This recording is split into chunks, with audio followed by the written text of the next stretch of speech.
Добрый день, уважаемые дамы и господа. Buenos días, señoras y señores. Приятно, что Para mí es muy agradable el interés que la prensa ha mostrado por este evento. я всех вас Saludo a todos los presentes. Sé que hay aquí muchos periodistas de las regiones de la Federación de Rusia. En la medida de las posibilidades, trataré de responder a las preguntas que les interesan y comentar los resultados de nuestro trabajo en este año нашей работы que se va desde mi punto de vista. уходящий год.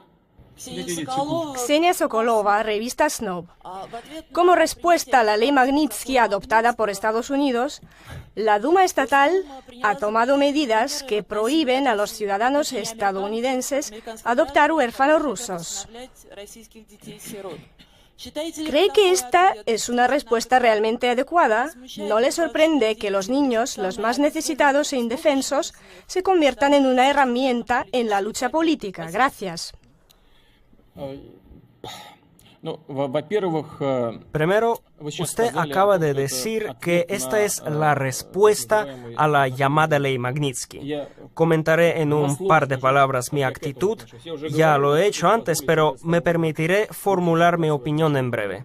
это, безусловно, No cabe duda que se trata de un acta enemiga respecto a la Federación de Rusia, y el problema no consiste en los funcionarios a los cuales les prohíben tener cuentas o controlar inmuebles. Hace poco yo mismo lo dije en mi mensaje ante la Asamblea Federal. Nosotros mismos consideramos que nuestros funcionarios, especialmente los altos cargos, las personas que se dedican a la política, tienen que guardar sus cuentas en los bancos rusos. A propósito, en la Federación de Rusia hay muchos bancos con capital totalmente extranjero y su eficiencia y seguridad no despiertan dudas.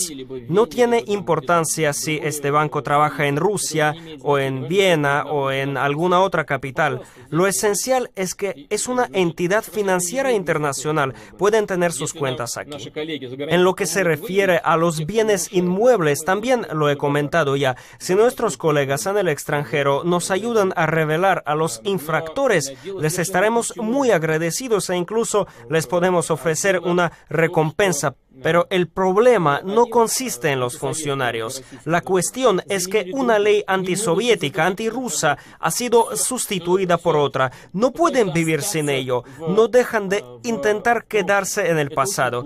Es muy triste. Esto por sí solo ya envenena nuestras relaciones.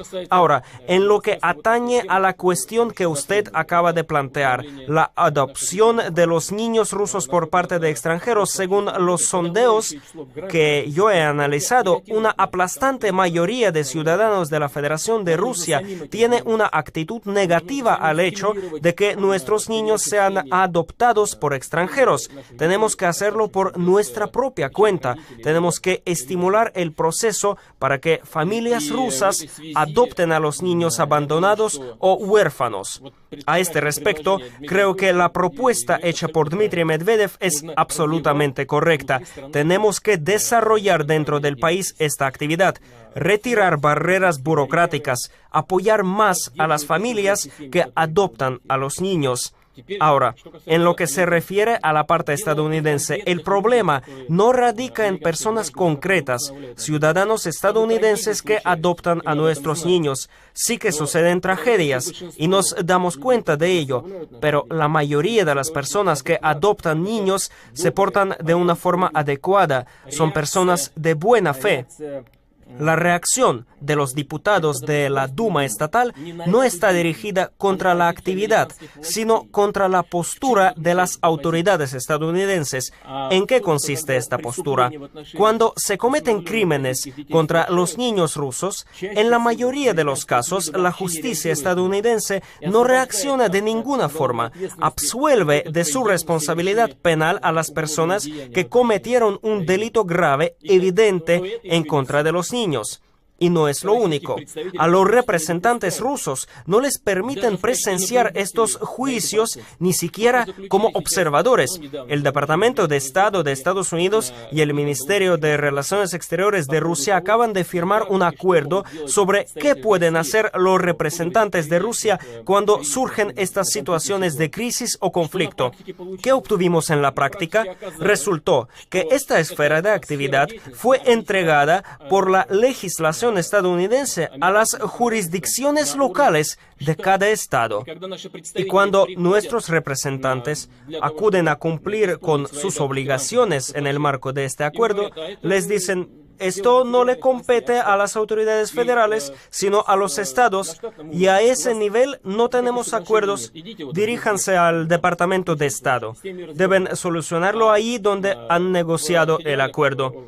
Y desde los órganos del Poder Federal de Estados Unidos nos envían a los gobiernos locales. ¿Y para qué necesitamos un acuerdo similar? Hacen como si fueran imbéciles y ya. Ni siquiera nos dejan entrar como observadores, mucho menos hablar de participar en el proceso judicial. ¿Qué les preocupa entonces a nuestros socios estadounidenses? El respeto de los derechos humanos en nuestras cárceles, en los centros penitenciarios, es una buena causa, pero ellos mismos tienen un sinnúmero de problemas. Ya he hablado de ello. El famoso Abu Ghraib, Guantánamo. Durante años han mantenido a personas en prisión sin acusarlos. Es imposible de creer. Y no solo los mantienen encarcelados sin presentar acusaciones. Los reos llevan cadenas como si estuviéramos en la Edad Media. Han legalizado las torturas en su propio país. Imagínense qué pasaría si algo similar sucediera aquí. Nos habrían comido vivos hace tiempo. ¿Qué lío habrían armado? Y ahí todos están callados. Un silencio total. ¿Cuántas veces han prometido cerrar Guantánamo y qué no ha pasado? La cárcel sigue funcionando. No lo sabemos, pero quizás también sigan las torturas y estas cárceles secretas de la CIA. ¿Quién ha sido castigado? Y nos dicen que nosotros tenemos ciertos problemas. Bueno, tomamos esa observación en cuenta, pero adoptar actas antirrusas con ese fundamento se sale de todos los límites y además no hemos provocado esto de ninguna forma. Entiendo que se trata de una reacción emocional de la Duma estatal, pero creo que es adecuada. Associated Press, Vladimir Isachenkov. Mi pregunta trata de la situación en Siria. Se sabe que los países occidentales, la Liga de Estados Árabes, Turquía, todos votan porque Bashar al-Assad dimita y sostienen que sin esto no es posible la paz en Siria. ¿Puede, en su opinión, el desacuerdo de Rusia llevar a que nuestro país quede aislado y al final perdamos nuestra influencia no solo en Siria, sino en el cercano Oriente? En general, si el régimen de al-Assad cae. Bueno, escuche. ¿Perdió Rusia su influencia en Libia después de todo lo que ahí hicieron los interventores? No importa cómo explican su postura, el Estado se sigue derrumbando. Siguen los conflictos interétnicos, las peleas entre clanes y pueblos. Además, se llegó incluso a una tragedia, el asesinato del embajador de Estados Unidos. Este es el resultado de su trabajo. Me han preguntado sobre los errores y estos no son errores. ¿Quiere que repitamos lo mismo en otros países? No nos preocupa el futuro del régimen de al-Assad. Entendemos lo que pasa ahí y que una familia lleva 40 años en el poder y los cambios son necesarios. Nos preocupa otra cosa, ¿qué pasará en el futuro? No queremos que la oposición actual, al llegar al poder, empiece a luchar contra el gobierno actual, que a su vez se convertirá en oposición, y que eso dure para siempre. Claro que nos interesa la postura de la Federación de Rusia en esta región, que nos es cercana. No nos importan nuestros intereses, que no son muchos. Podría decir que casi no los tenemos. ¿Acaso tenemos relaciones económicas especiales? No. ¿Acaso el señor Assad estuvo metido todo el tiempo en Rusia durante su mandato? ¿Pasó más tiempo en París y otras capitales europeas que en Moscú? votamos porque el problema se solucione de tal manera que el país y la región en general se liberen de la desintegración y de una incesante guerra civil.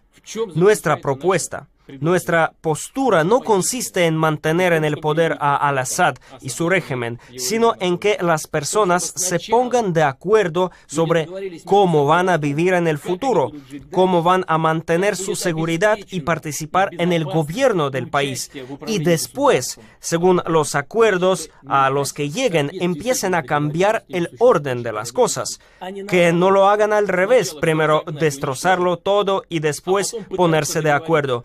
Creo que cualquier acuerdo basado en una victoria militar estaría fuera de contexto y no sería eficaz. Y el futuro del país depende directamente del pueblo sirio. Buenos días, Yelena Milinchich, RT. Rusia preside este año el G20. Ya se han anunciado las prioridades. Pero las opiniones de las naciones occidentales y de los países miembros del BRICS podrían divergir en lo que se refiere a cómo alcanzar esos objetivos. ¿Qué planea hacer Rusia, siendo miembro tanto del G20 como del BRICS, para conseguir estas metas? Además, el G8 en 2014 se reunirá en Rusia. ¿Se sabe ya dónde concretamente tendrá lugar esta cita? En lo que se refiere al G20, ¿qué va a hacer Rusia si surgen diferentes opiniones? Son muchas las discrepancias que aparecen, por ejemplo, en la esfera comercial entre Estados Unidos y sus tradicionales socios europeos. La situación en la economía mundial cambia muy rápidamente, pero nos gustaría enfocar nuestra presidencia a dos direcciones principales: garantizar el crecimiento económico y también conservar y generar más puestos de trabajo. Hay otros puntos que discutir, pero acordaremos y discutiremos esta agenda con todos los participantes. Rusia será el país anfitrión, pero también será uno de los estados del G20 y no el comandante que impondrá sus posturas a todos los miembros. Trabajaremos en estrecha colaboración con nuestros socios. ¿Cuál ha sido la segunda pregunta? Acerca del G8. En lo que se refiere al G8, hemos considerado la posibilidad de celebrar esta reunión en Skolkovo, pero para garantizar la seguridad de los delegados tendríamos que aislar un extenso territorio de Moscú en el que viven unas 400.000 personas. A todos les tendríamos que entregar pases especiales para entrar en sus viviendas. Y claro, no podemos restringir el acceso de la gente a sus casas. También podría haber dificultades con la circulación de los llamados transportes especiales en ese territorio, por ejemplo, los coches de bomberos y ambulancias. Además, según está previsto, las principales instalaciones de Skolkovo deberían finalizarse en 2016, mientras que la reunión del G8 se celebrará en 2014. No es muy correcto organizar este tipo de cumbres en un lugar que está en obras. Seguramente propondremos otra ubicación. Señor Putin, soy Alexei Anishuk, de la agencia Reuters. Recientemente, las agencias de noticias se publicó una información de que el tribunal ruso tomó la decisión de reducir la condena a Mikhail Khodorkovsky. Creo que para muchos en esta sala y aquellos que no ven a través de la televisión, tal vez no sea un secreto que el tribunal ruso, aún siendo independiente, no podría tomar una decisión semejante sin acordarlo con usted. ¿Eso por qué? Usted declaró hace poco que el ladrón debe estar en la cárcel. ¿Significa esto que ha cambiado su visión de algún modo? ¿Usted cree que Khodorkovsky ha estado en prisión el tiempo suficiente y puede salir? Escuche, en primer lugar, usted tiene una visión errónea del funcionamiento de nuestro sistema judicial. Segundo, no he sido el jefe del Estado durante 4 años y aún así los juzgados mantuvieron la postura que ambos conocemos. Yo no podía influir de ningún modo. Quiero que todos lo escuchen. No influí sobre la actividad de las instituciones judiciales y del orden público. No me metí en ese campo. Hice mi propio trabajo y aún así los juzgados mantuvieron el criterio que conocemos muy bien. Se han adoptado enmiendas determinadas en referencia a las leyes existentes. Estas a lo mejor dieron una base para que la Corte tomara la decisión que usted nombró. Y eso es todo. Todo esto corresponde a la legislación rusa y a la práctica del derecho. Hablando de mi frase de que el ladrón debe estar en la cárcel, ¿quién está en contra? ¿Acaso debe caminar libre por la calle? Cuando es sentenciado a arresto domiciliario, nuestros activistas liberales no están de acuerdo. Aseguran que hay que enviarlo a prisión. Pues decídanse quién va a la cárcel y quién no. ¿O es que tienen un tratamiento selectivo al respecto? Hablando del propio Mikhail Jodorkovsky, aquí no hay ninguna persecución personal. Usted entiende que yo recuerde muy bien cómo se desarrolló ese proceso. No hay gran cosa, aunque todos buscan imaginar un trasfondo político. ¿Acaso Mikhail Jodorkovsky se dedicaba a la política? ¿Fue diputado? ¿Encabezaba algún partido? Nada de eso. Se trata de un delito económico, de un acto económico. El juzgado tomó la decisión. Mire lo que pasa en Estados Unidos. Por un delito económico condenan incluso a 99 años de prisión o hasta 100 años. Aquí, un ejemplo muy bueno es el dirigente de uno de los fondos. ¿Cómo terminó? Una tragedia. Su familia se suicidó, etc. Es una práctica mundial. Siempre nos hablan de la selectividad de la ley. ¿Cree que en Estados Unidos es la única persona que la violó? Tal vez tampoco sea la única. Solo que a él lo descubrieron y a otros no. Lo mismo pasa aquí. No hay que politizar estas cuestiones. Estoy convencido de que cuando todo se normalice de acuerdo a la ley, Mikhail Jodorkovsky saldrá en libertad. Que Dios le dé salud. Gracias, señor presidente. Sergei Loiko, de Los Angeles Times. Recientemente ha hablado mucho acerca del caso de Yevgenia Vasilieva y los supuestos casos de robo en Oboron Service del papel de Serdyukov y que no estamos en el año 37. Por supuesto que todos nos alegramos de oír eso. Pero volviendo al tema principal de hoy, para Sergei Magnitsky, por ejemplo, en el 2009 sí que llegó el año 37 para 1,5 millones de niños huérfanos a los que ni Lajova ni Afanasieva adoptarán, de los cuales 49 niños están gravemente enfermos y a los que están dispuestos a recibir en familias de Estados Unidos. Y usted estará de acuerdo conmigo en que en Estados Unidos estarían en cualquier caso mejor que en un orfanato. Mi pregunta es la siguiente. Vuelvo al tema de Magnitsky, porque usted habló de ello. Rusia tuvo 3 años para dar una respuesta a la pregunta ¿qué fue lo que ocurrió? Entonces no habría existido ninguna lista de Magnitsky. Usted no discutiría con Estados Unidos, los niños podrían ir a Norteamérica y todos estarían felices y contentos. Pero no hay respuestas. ¿Qué ocurre allí? Usted muestra un notable conocimiento de otros casos de un perfil altamente criminal que no voy a nombrar. Querría oír su respuesta a la pregunta de ¿qué hay de los 230 millones de dólares que los inspectores de aduanas y policías robaron supuestamente del presupuesto? Con ese dinero podrían haberse construido unos orfanatos estupendos y Medvedev no habría tenido que decir sin pruebas que tenemos que hacer algo. Sería algo de lo que podríamos disponer y mantendríamos a los huérfanos en condiciones propicias. ¿Qué ocurrió con Sergei Magnitsky? ¿Por qué para él llegó el año 1937? Menos mal que no llegó para todos. Pero, ¿por qué vuelve a nuestras vidas una y otra vez? En cuanto a Magnitsky, ¿qué es esto? Apoyamos la pregunta. Apoyan la pregunta. Está bien. Cuando sucedió la tragedia con el señor Magnitsky, este servidor ocupaba el cargo de presidente del gobierno de la Federación de Rusia.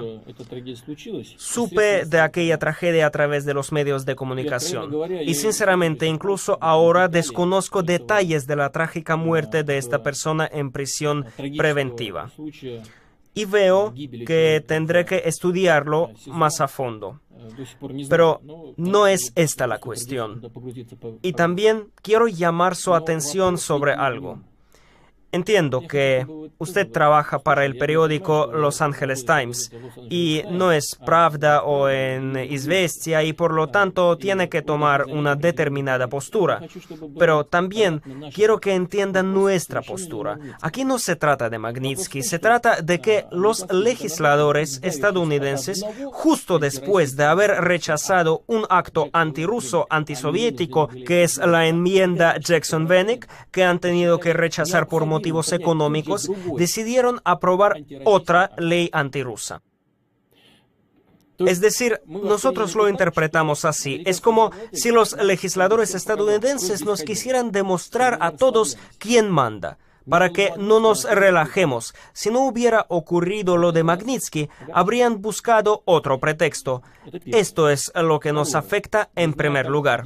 Y en segundo lugar, aunque no sepa todos los detalles, estoy informado de que el señor Magnitsky en realidad murió de muerte natural, no por ser torturado.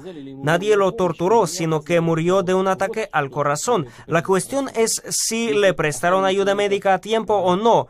Eso es lo que habrá que investigar. Si dejaron a una persona sin asistencia médica, sobre todo en una institución pública, sin duda hay que investigar qué es lo que sucedió. Eso en segundo lugar. Y en tercer lugar, ¿ustedes realmente piensan que no muere gente en las cárceles estadounidenses? Muere mucha gente. ¿Y qué? ¿Ahora nos ponemos a investigarlo? ¿Saben ustedes cuántas personas en todo el mundo son capturadas por las fuerzas de seguridad estadounidenses que violan así la jurisdicción de sus países de origen y luego las ponen en las cárceles estadounidenses y las juzgan allí? ¿Es normal? Creo que no. Lo he dicho una vez. ¿Por qué un país considera que tiene derecho a extender su jurisdicción a todo el mundo? Eso arruina los principios fundamentales del derecho internacional. Además, el señor Magnitsky, según se sabe, no era un defensor de los derechos humanos, no luchaba por los derechos humanos, era un jurista del señor Browder, al que nuestros órganos encargados de hacer cumplir la ley sospechan de cometer crímenes económicos en el territorio de la Federación de Rusia, y defendía sus intereses. Todo lo que está relacionado con este caso está extremadamente politizado y no es nuestra culpa. Ahora, en cuanto a los niños, ya lo he dicho varias veces y quiero decirlo una vez más, estamos agradecidos a todos los ciudadanos estadounidenses que, respondiendo a un llamado de su corazón, adoptaron o quieren adoptar a nuestros niños, a estos ciudadanos rusos, y lo hacen de una manera digna, guiándose por los mejores principios del humanismo. Usted ha dicho que estarían mejor en Estados Unidos, pero juzgando por algunas tragedias, como el caso de cuando dejaron a un niño en el coche y murió en la solanera, ¿eso es mejor o peor? Sabemos de otros casos cuando a los niños les han pegado hasta matarlos. ¿Eso es mejor o peor? Pero se trata solo de estos casos concretos. En nuestro país los niños también fallecen.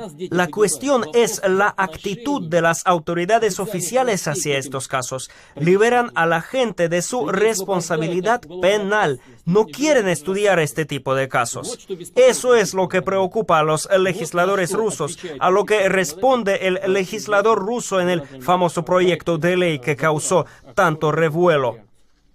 Repito, que hay que ver el texto de esa ley, pero en general entiendo el estado de ánimos de los diputados de la Duma estatal. Buenas tardes, señor Putin. Hay muchos chistes sobre usted. Tal vez sus colegas se lo hayan contado. No, tienen miedo de hacerlo. Por ejemplo, el último habla del fin del mundo. Putin promete tanto que sabe exactamente cuándo va a ocurrir.